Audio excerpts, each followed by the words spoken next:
visualiza tu futuro de una manera diferente. Visualízala con la misión que Dios tiene de tu vida.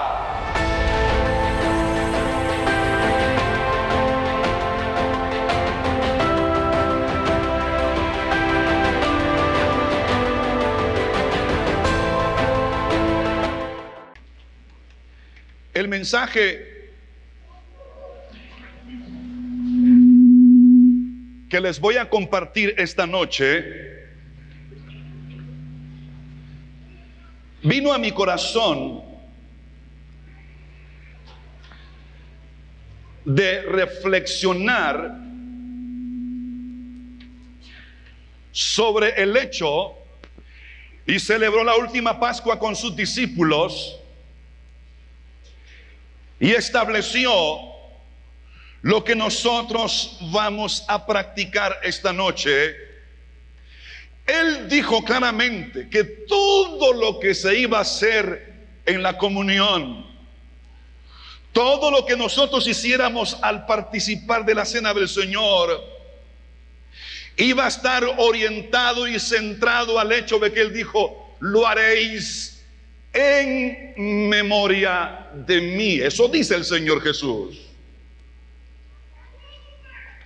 Amados hermanos y amigos, el Señor,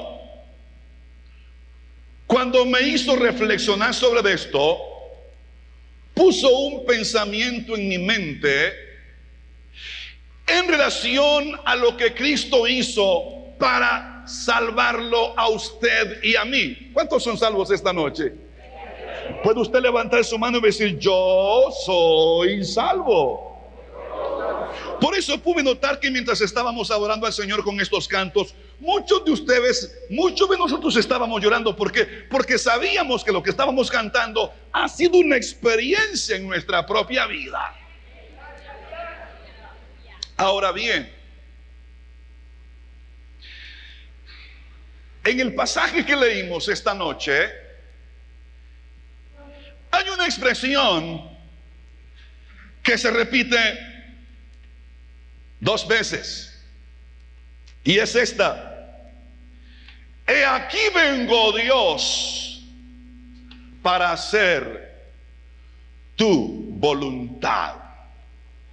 Repítalo conmigo: he aquí vengo, oh Dios, para hacer tu voluntad.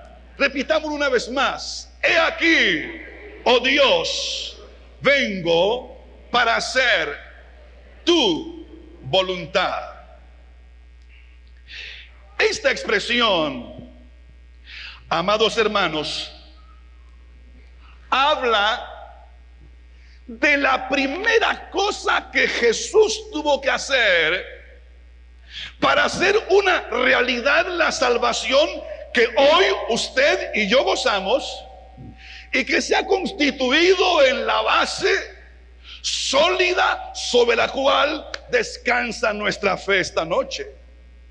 Se ha constituido en el andamiaje por el cual nosotros caminamos, construyendo nuestra vida con la seguridad de que somos salvos mediante la obra de Cristo, que vamos a recordar en esta noche. Si Él no hace eso, usted y yo no fuéramos salvos esta noche.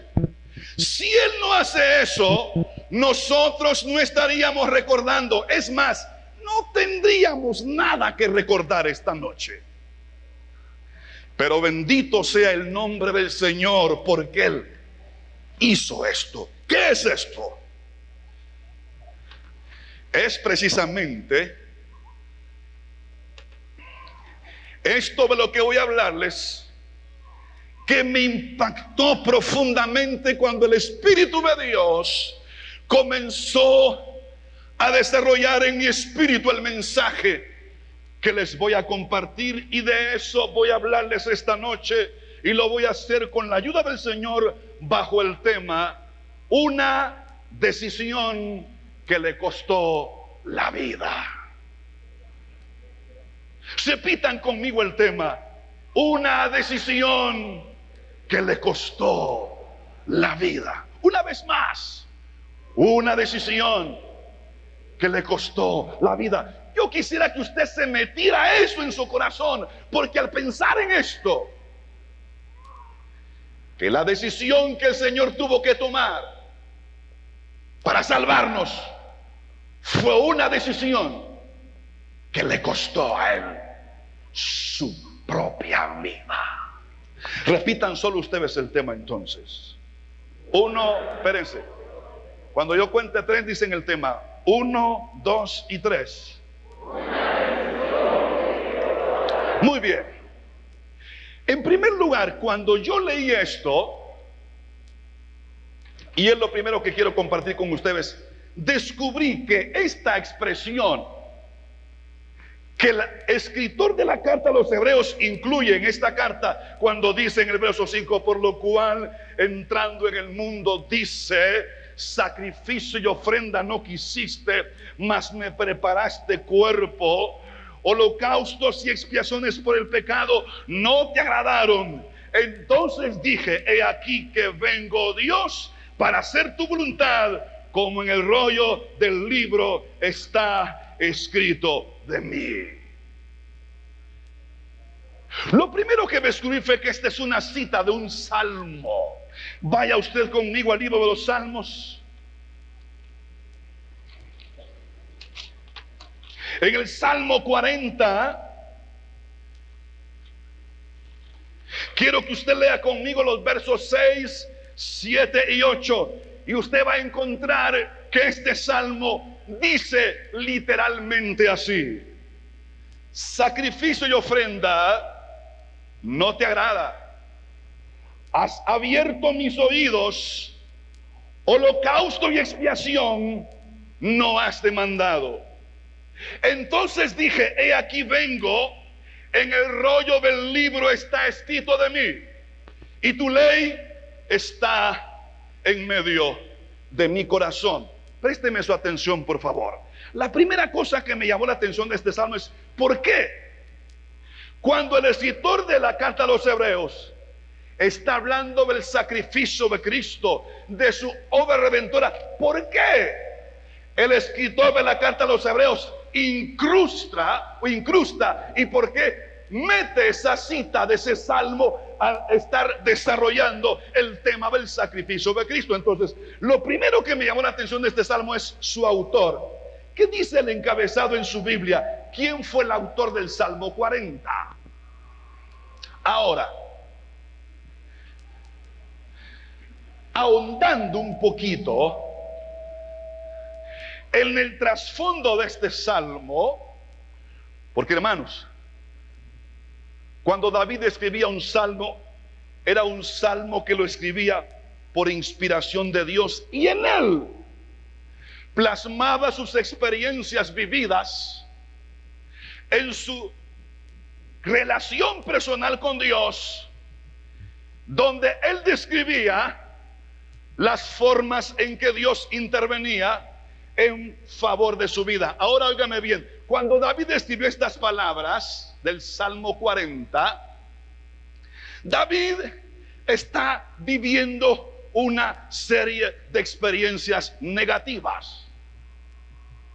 En primer lugar, lo que voy a referir de las experiencias negativas de David le habían sucedido en pocos y cortos días, una cosa tras otra. En primer lugar, en esta época del Salmo 40, David vivía en Ziclag. Y la Biblia dice que David salió con su gente y dejó a sus mujeres y a sus hijos en Ziclag. Mientras David andaba con su gente fuera de Ziclag, la historia nos habla en el primer libro de Samuel, en el capítulo 30, que los amalecitas vinieron, destruyeron Ziclag y se llevaron a las mujeres y a los niños.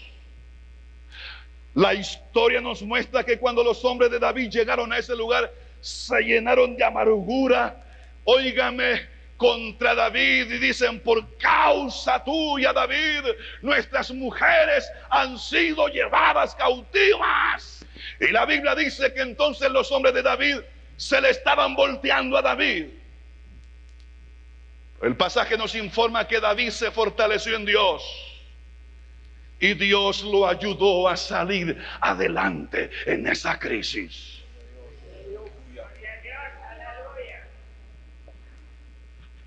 En esos días también, según segundo de Samuel capítulo 1,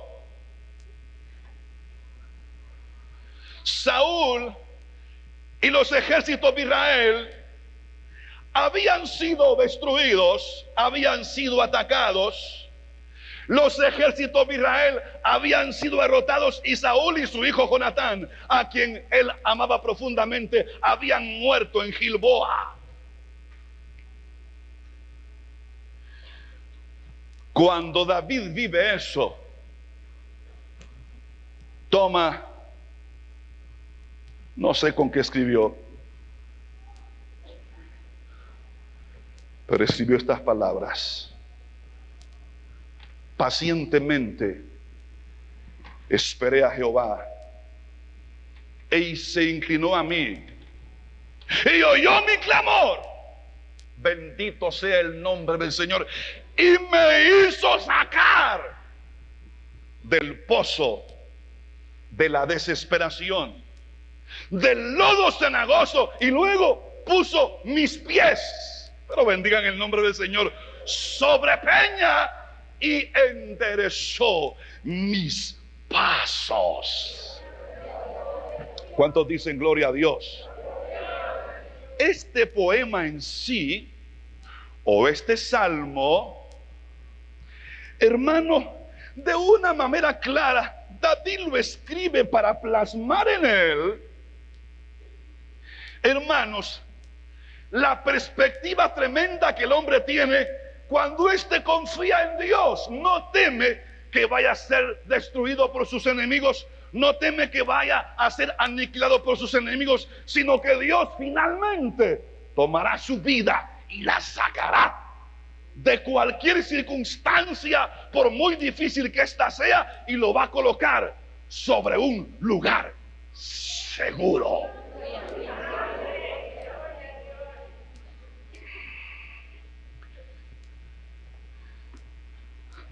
Bendito sea el nombre del Señor. Levante su mano y diga gloria a Dios esta noche.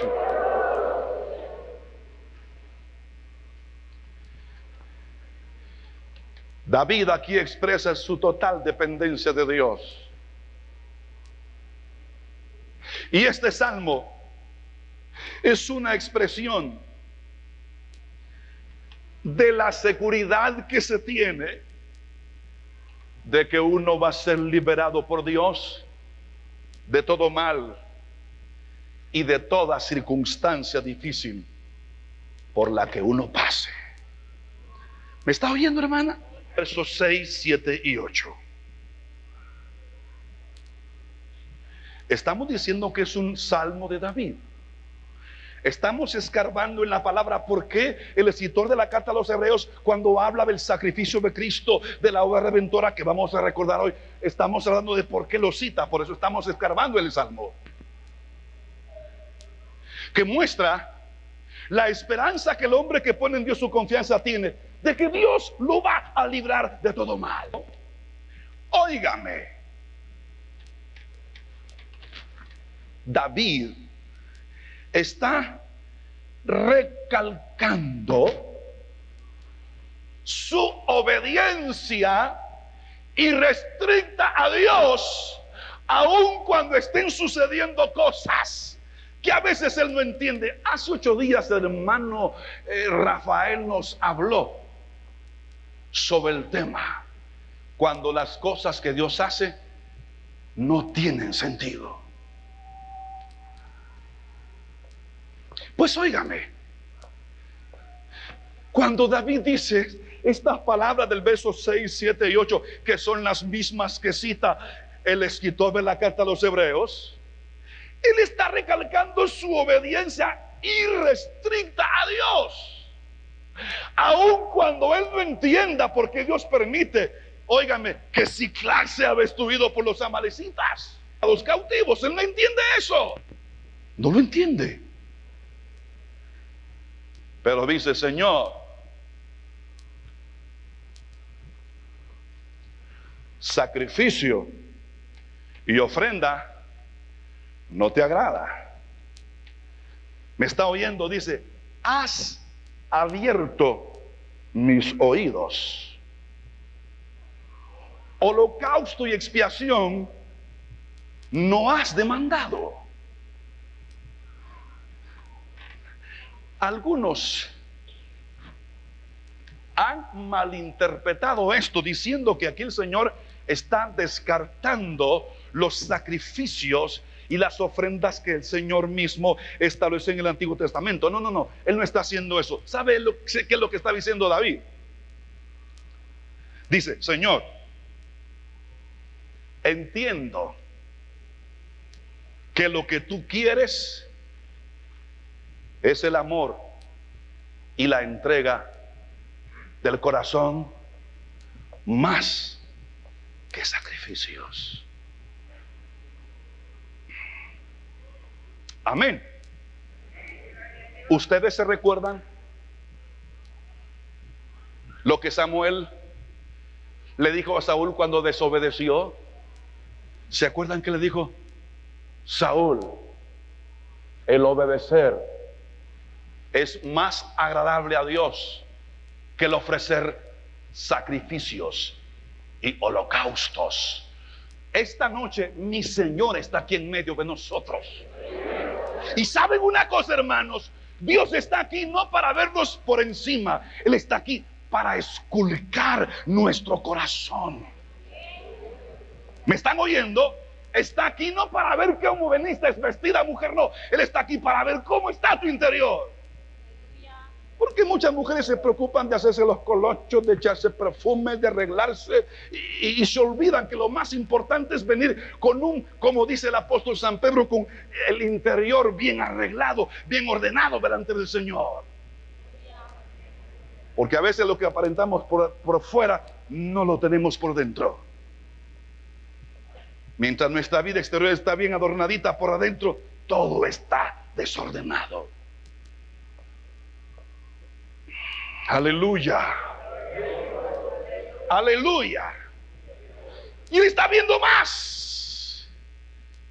Si de verdad hay amor en tu corazón hacia Él, un amor que lo vas a demostrar con una entrega total, sin reservas a Él.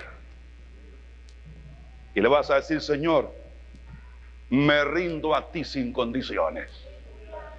Oh, yo siento la presencia de Dios.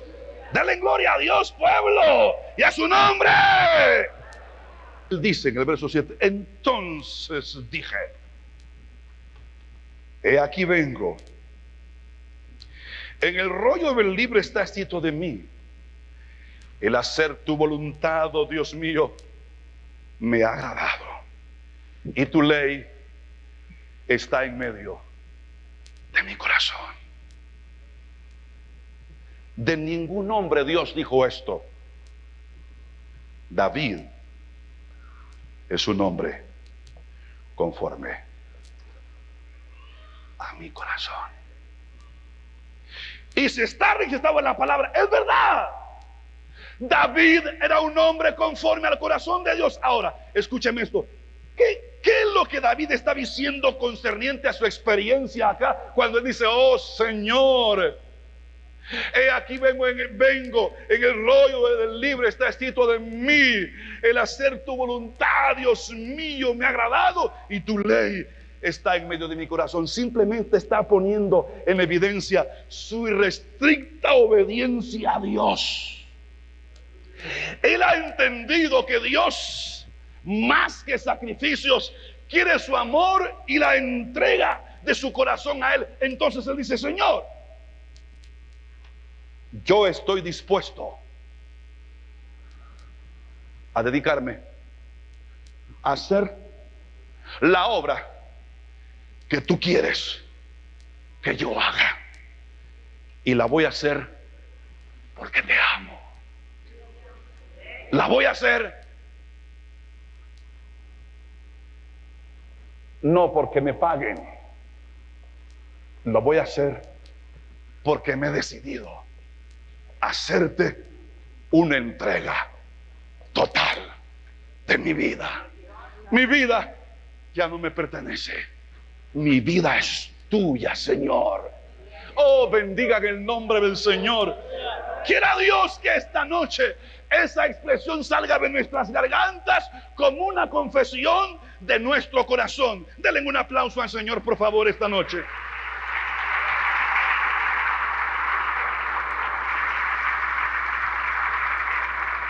En rojo, levántenme la mano. Versos 6, 7 y 8. ¿Cuántos tienen su Biblia en rojo estos textos? Ahora bien, ¿por qué están en rojo? Porque ese es un salmo mesiánico. Aquí vamos entendiendo por qué el escritor de la carta a los Hebreos cita este texto.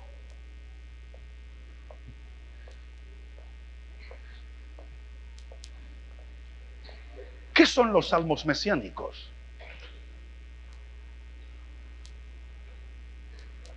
Hay salmos imprecatorios.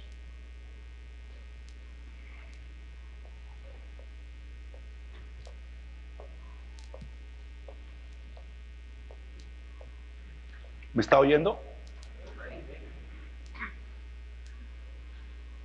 Los salmos mesiánicos son aquellos que tienen un contenido profético con relación al Mesías. Es decir, que dentro del contenido del salmo, el Señor, si me permite ponérselo así, le metió pinceladas en la mente y en el corazón del escritor, pinceladas de aspectos que tenían que ver con el Mesías que habría de venir. Entonces,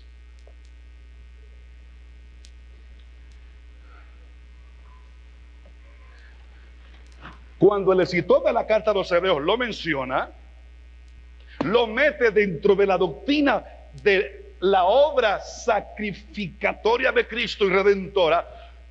Lo mete porque este salmo, amados hermanos, en los textos que leímos, contienen una alusión a la consagración del Mesías. Y óigame, cuando dice, has abierto mis oídos, está diciendo, hermano, óigame, que el Mesías entendió perfectamente el plan de Dios. Dios Padre le reveló a sus oídos cuál iba a ser ese plan salvador. Él lo entendió perfectamente. Estamos llegando al punto medular de lo que me interesa de esta parte. ¿Cómo es el tema de esta noche? Una decisión que le costó la vida. ¿Otra vez? En otras palabras, Dios le reveló al Mesías cuál era el plan divino para redimir al hombre pecador. Ahora bien,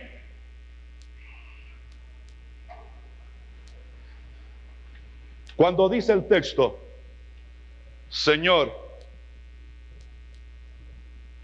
he aquí, vengo en el rollo del libro, está escrito de mí, el hacer tu voluntad, oh Dios, me ha agradado, y tu ley está en medio de mi corazón. Hermano, está diciendo que cuando el Padre revela, dijo, el plan salvador, le dice, Padre, estoy decidido a ir y desarrollar, según tu voluntad, este plan salvador. Le está diciendo, Señor, estoy decidido a entregarme totalmente a hacer tu voluntad. Tu voluntad es sobre todas las cosas. y yo quiero obedecerla. Oh, permite el Señor que Dios meta ese mismo, esa Señor.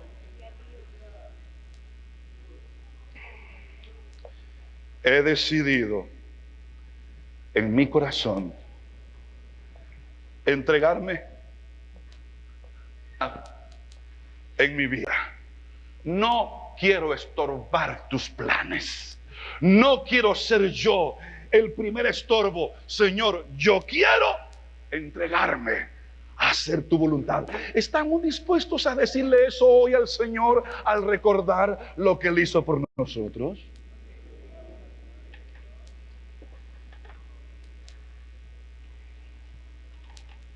Ahora, ¿por qué cuando se habla de cuando este salmo se convierte en una implicación profética del Mesías? ¿Por qué dice el versículo 6, sacrificio y ofrenda no te agrada? Holocausto y expiación no has demandado. ¿Acaso las ofrendas que Israel, los holocaustos y los sacrificios que ellos hacían en el santuario, acaso no Dios se los había mandado? ¿Ciertos o no es cierto? ¿Cómo haría usted para explicar a la gente ese texto? Don Jesús, ¿cómo es eso que las ofrendas y sacrificios que dice la Biblia que Israel ofrecía, no las había pedido Dios? Claro que las pidió.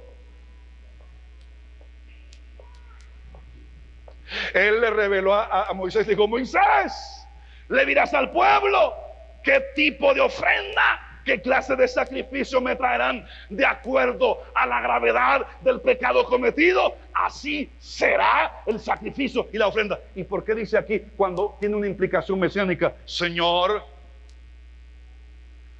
sacrificios y ofrendas no te agradaron? Don Noel, ¿cómo explica usted eso?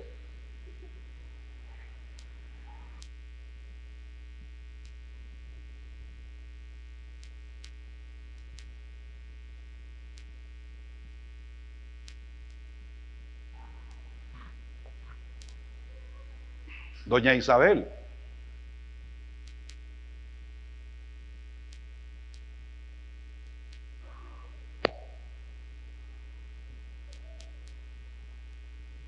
¿sabe qué está diciendo?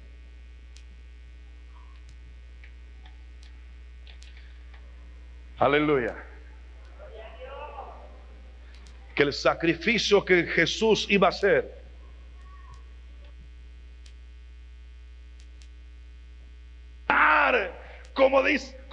leímos en la lectura de Hebreos, donde dice que Cristo no entró en el santuario ni hecho por Moisés en el desierto, ni el que hizo Salomón, ni el que restauraron en la época de la restauración babilónica. No, ni tampoco el que Dios hizo. No, dice: Jesús no entró en un santuario terrenal, sino entró en el mismo santuario celestial. Entró a la misma presencia de Dios.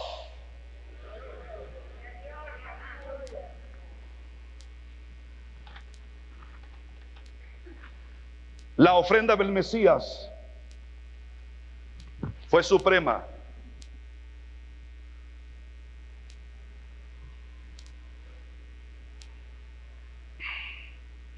¿Qué dije, hermanos? Entonces, desde esa perspectiva, lo que está diciendo la profecía mesiánica es que estas ofrendas, que estos sacrificios fueron establecidas por Dios.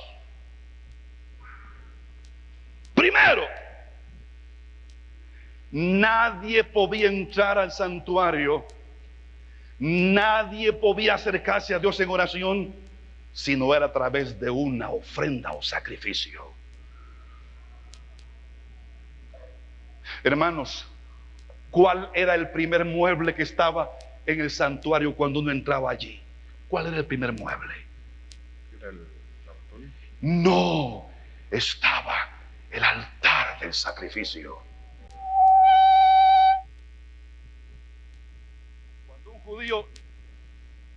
Cuando un judío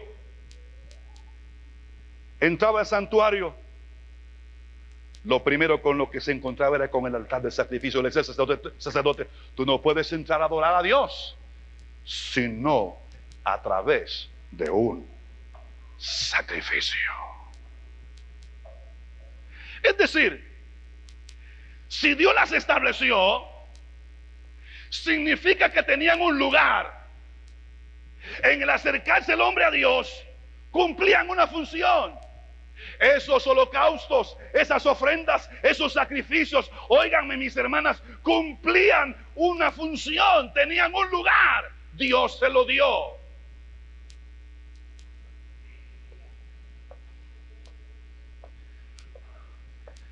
Amén. Permiso.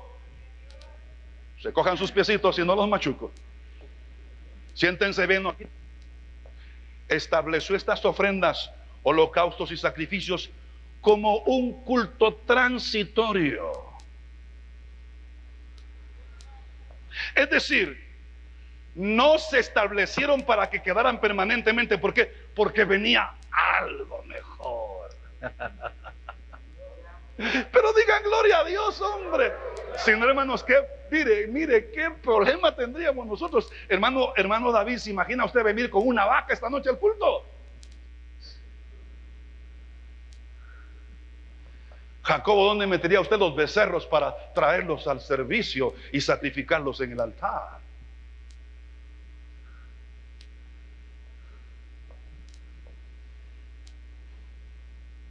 Muchos de ustedes no tendrían para comprar una vaca y ofrecerle el sacrificio. Apenas tienen para las tortillas del día. Pero gracias a Dios que venía algo mejor. Venía algo mejor. Ya llegó algo mejor. Y ese algo mejor es Cristo. Y a su nombre, iglesia. Si va a aplaudir, aplauda, pero aplauda con gozo, con fuerza.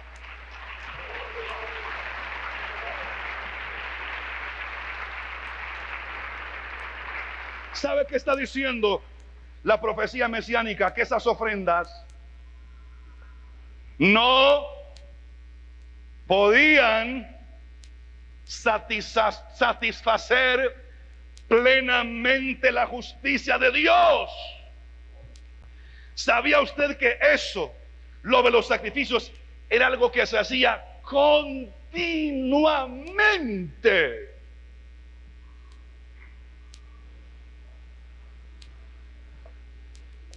Si algunos de ustedes, cuando se habla de ofrenda, ponen la gran boca así, imagínense que fuera ahora que dijéramos, hermano, todos los días de culto, tiene que traerme una vaca, tiene que traerme una oveja. Si algunos de ustedes ni ofrenda dan en el culto, imagínense cómo sería la cosa ahora.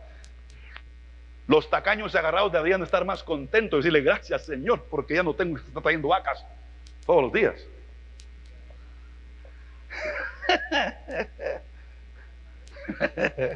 Díganle gloria a Dios, pues.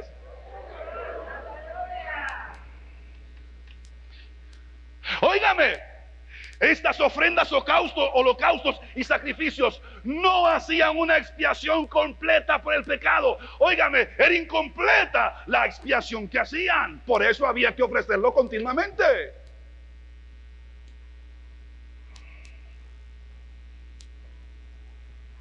En otras palabras, los sacrificios nunca pudieron cumplir como sacrificios suficientes para saldar la deuda del pecado. Por eso dice, sacrificios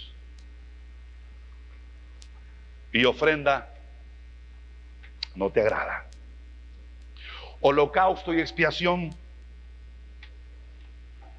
ya no has demandado. ¿Por qué? Porque eso ya no tiene que ver ahora. ¿Me están oyendo? Porque hermano, si no, usted tendría que traer hoy animales, ¿o no?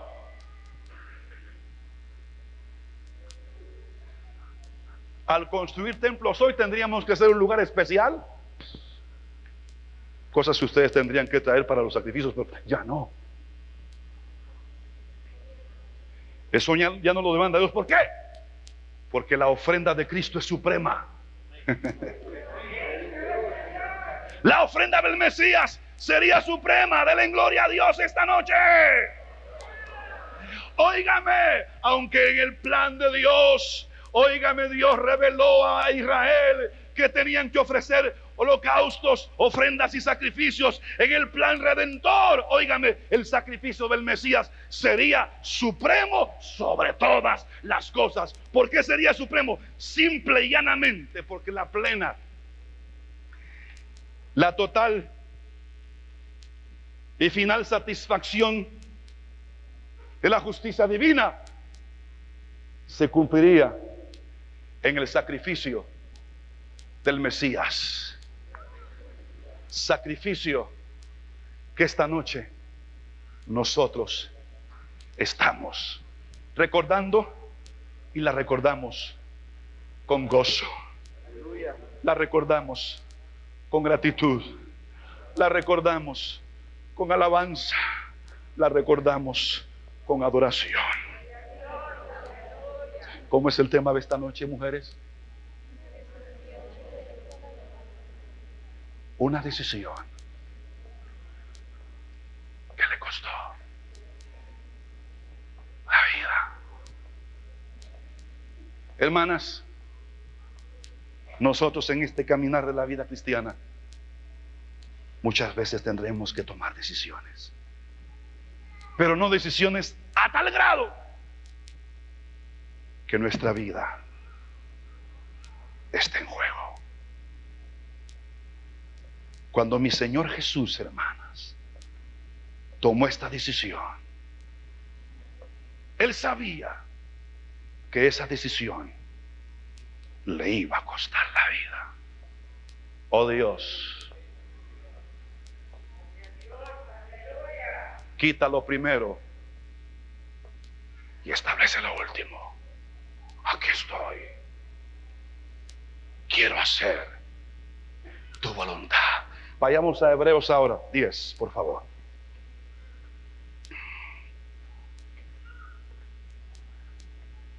Entramos a lo segundo y último mensaje.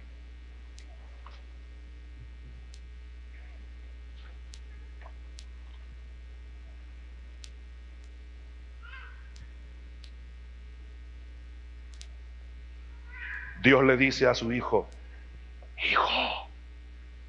hijo mío,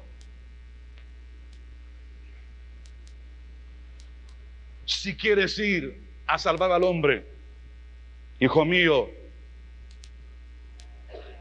tienes que sacrificar tu vida.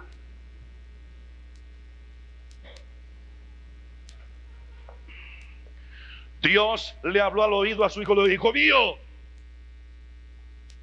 si quieres redimir al hombre, tienes que morir por él. ¿Y qué dijo Jesús? Lo voy a pensar. Qué ingratos somos nosotros, ¿verdad? Cuando Dios nos habla aquí por su palabra, ¿sabes qué le decimos? El predicador comienza: hermanos, pasen, vamos a orar. Y usted dice: lo voy a pensar. Qué desgracia, qué calamidad, qué tristeza que usted no tenga el valor de tomar decisiones. Aun cuando no esté en juego su vida, cuando Cristo sí, cuando Él tomó la decisión de venir a salvarlo, Él sabía que esa decisión le iba a costar la vida, pero la tomó. ¿Y por qué la tomó? Porque la amó a usted.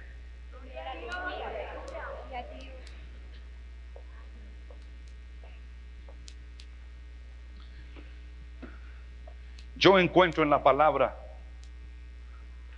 que cuando Jesús tomó esta decisión, la tomó deliberadamente. Oiga lo que dice Mateo 26:39. Jesús, orando en el Getsemaní, dijo estas memorables palabras. Mateo 26:39. Padre mío, si es posible, pase de mí esta copa, pero no sea como yo quiero, sino como tú quieras. ¿Me está oyendo? Jesús, ¿me está oyendo? La elección que hizo, la hizo libremente. No tuvo ninguna presión. A veces nosotros somos llamados a tomar ciertas decisiones, pero lo hacemos bajo presión. Hermana, si no lo hace, óigame, esa enfermedad no se le va a quitar. Mire, hermano, si no lo hace, tenga cuidado, porque lo va a matar un carro ahí en la calzada. Cuando Jesús está orando, dice: Padre mío, si he de beber esta copa, que la beba, pero Padre, no quiero hacerlo según mi voluntad, quiero hacerlo según la voluntad tuya. El Señor eligió libremente tomar esa decisión. Nadie lo presionó, nadie le torció el brazo. Cuando Él dice: Señor, y estamos en Hebreos 10 ahora,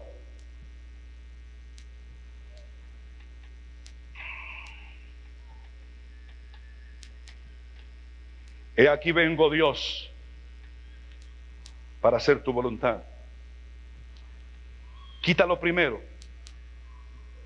para establecer esto último. ¿Sabe qué nos está mostrando la palabra? Que en Él hubo la disposición de venir a cumplir con el propósito de Dios. ¿Sabe qué le dijo al Padre? Padre, estoy preparado. Por miles de años el Hijo estuvo analizando esa decisión y dijo: Padre, ahora que ha llegado el tiempo, estoy listo para ir. Envíame a la tierra, que estoy decidido. Ya tomé mi decisión.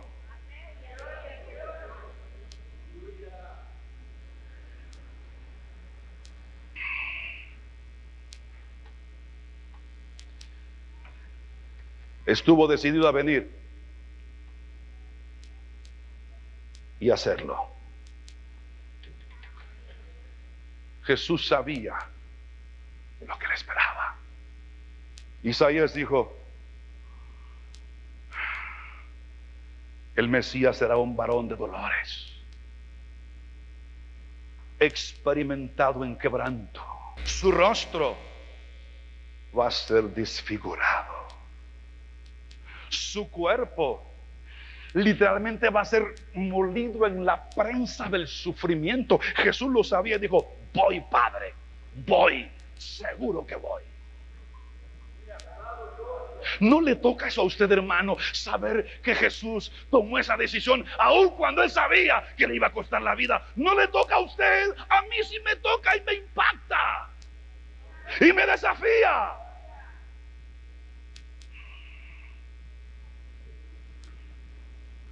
Óigame, hermano y hermana,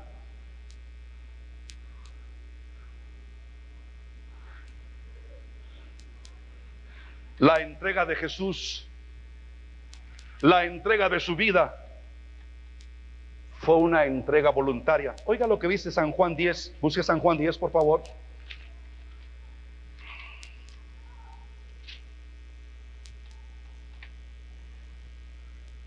Verso 18. Oiga qué palabras. Él dijo: nadie me la quita. Verso 17. Por eso me ama el Padre, porque yo pongo mi vida para volverla a tomar. Nadie me la quita, sino que yo de mí mismo, ¿qué cosa? La pongo. Tengo poder para ponerla y tengo poder para volverla a tomar. Se lo voy a ilustrar. Supongamos que mi saco representa la vida de Cristo. Él dijo: tengo poder para quitarla y tengo poder para tomarla. A mí nadie me está obligando a hacerlo. Lo hago voluntariamente. Mi entrega es voluntaria. Y hermana, Dios no puede esperar menos de ti. Si Él lo hizo así, Dios espera que tú lo hagas voluntariamente también.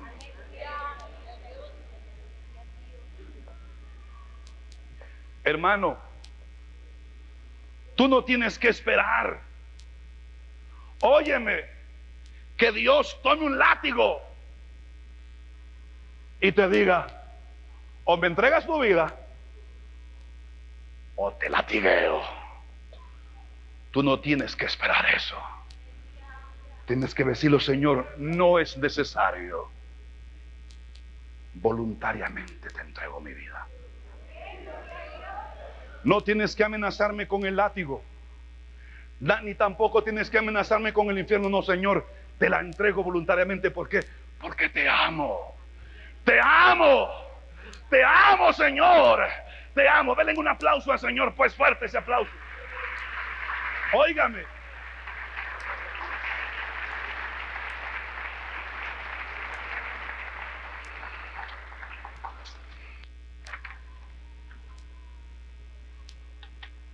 La decisión, o una decisión que le costó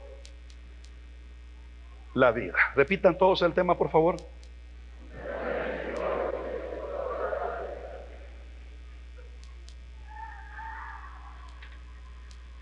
Cuando el Señor me dio este pensamiento,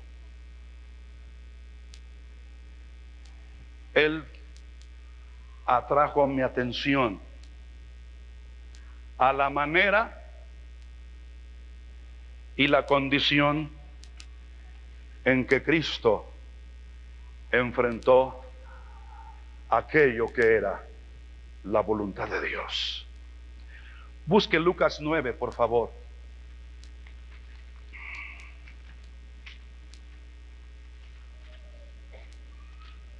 Verso 51.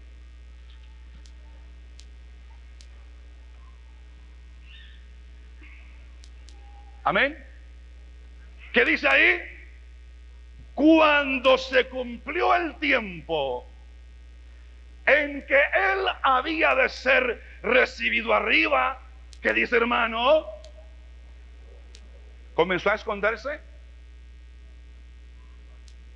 Comenzó a ver a dónde se iba a refugiar. ¿Qué dice? Afirmó su rostro para ir a Jerusalén. Jesús sabía lo que le esperaba en Jerusalén. Pero este texto dice que ¿qué hizo? Afirmó su rostro.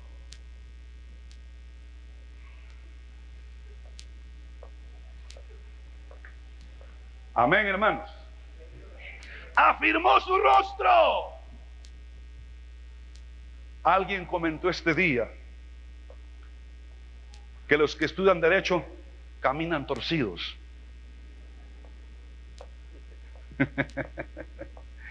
Qué ironía, ¿verdad? Los que estudian derecho caminan torcidos.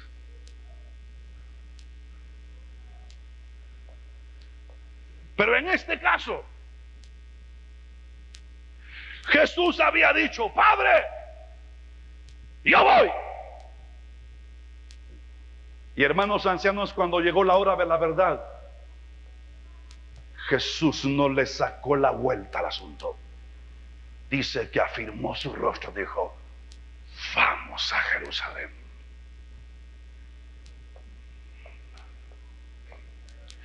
Le digo que aquí estamos entrando al terreno de la manera en que Cristo enfrentó esta situación. Lo que la palabra nos dice es que cuando el escritor de Lucas describe esta actitud de Jesús, está diciendo que él enfrentó el momento con determinación. La sombra de la cruz, hermanos, y óiganme, la muerte en cruz era la muerte más ignominiosa de aquella época. Óiganme, cuando clavaban a los que iban a sacrificar, óiganme, los clavaban desnudos. Usted ha visto que la Iglesia Católica nos muestra a un Cristo con un taparrabo. Óigame, Jesús no tuvo taparrabo. Cuando lo crucificaron totalmente desnudo. El Santo de Dios,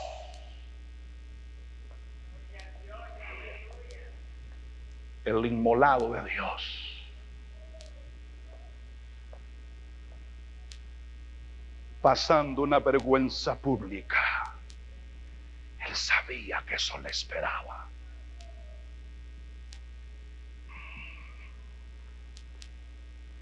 Amén. De cara enfrentó el desprecio. De cara enfrentó la humillación. ¿Me está oyendo? De cara enfrentó la furia de sus enemigos. Busque San Juan, por favor, Evangelio de Juan, capítulo 18. Lo que vamos a leer es parte del momento cuando Jesús es tomado por sus enemigos. Dice San Juan 18, verso 4. Aquí viene la turba. Este capítulo 18 de San Juan está bajo el título de arresto de Jesús. Judas viene a la cabeza de los que prendieron a Cristo. Y cuando llegamos al verso 4 dice: pero Jesús, ¿qué cosa? Sabiendo todas las cosas que le habían de sobrevenir. ¿Qué cosa, hermano? ¿Qué cosa hizo? Venía la turba de enemigos. ¿Y qué hizo él? Se fue a esconder entre un palo. Dijo: Pedro, mira si no vienen muy enojaditos estos. Pedro, anda a ver si no traen armas. No, dice la palabra que él se adelantó y enfrentó a la turba. Dijo: ¿a quién buscan ustedes? Y le contestaron: a Jesús el Nazareno. ¿Y qué dijo él? Yo soy. No dijo: no está. Hace rato estaba aquí, pero ya se fue y no dijo: yo soy. Bendito sea el nombre del Señor. Bendito sea el nombre del Señor. Gloria a Dios por su palabra esta noche. Bendito sea Él. ¿Sabe qué nos está diciendo el texto? Nos está diciendo que su decisión fue firme. Yo veo, hermanos, que no hay ni siquiera la más mínima sombra de vacilación. Él no dijo: bueno, yo no pensaba que esto fuera a ser así. No vaciló. Dice que dio unos pasos al frente. Dijo: ¿a quién buscan? Se adelantó. ¿Por qué? Porque su decisión fue firme. El problema de nosotros, hermanos, de los altibajos de nuestra vida cristiana, es porque nosotros no somos firmes en nuestras decisiones. Tomamos una decisión hoy, mañana cambiamos. Las circunstancias o muchas cosas que sobrevienen a nuestra vida nos hacen cambiar. Cristo no. Cristo dijo: voy. Y cuando llegó el momento, se adelantó, afirmó su rostro para ir a Jerusalén. En otras palabras, dio la cara a sus enemigos. ¿Por qué? Porque su decisión fue firme. Aun cuando sabía el dolor, aun cuando sabía lo que iba a experimentar, él no vaciló. Óiganme, no vemos en él la más mínima expresión de desaliento. Óigame, el hecho de que uno de sus discípulos venga al frente, óigame, hermano, eso desalienta a cualquiera.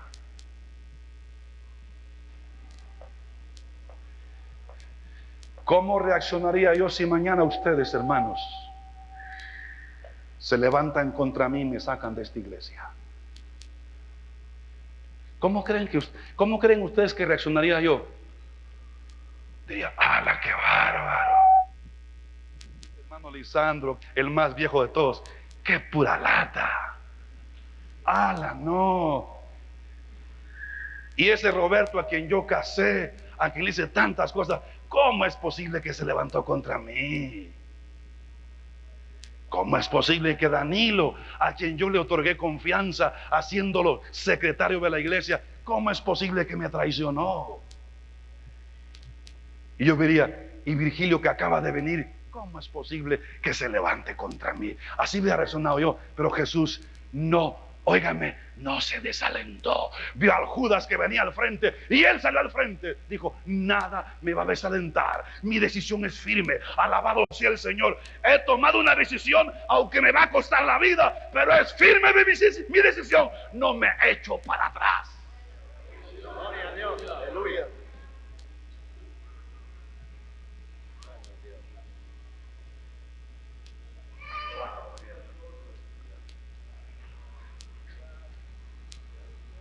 Nosotros a veces tomamos decisiones de servir al Señor.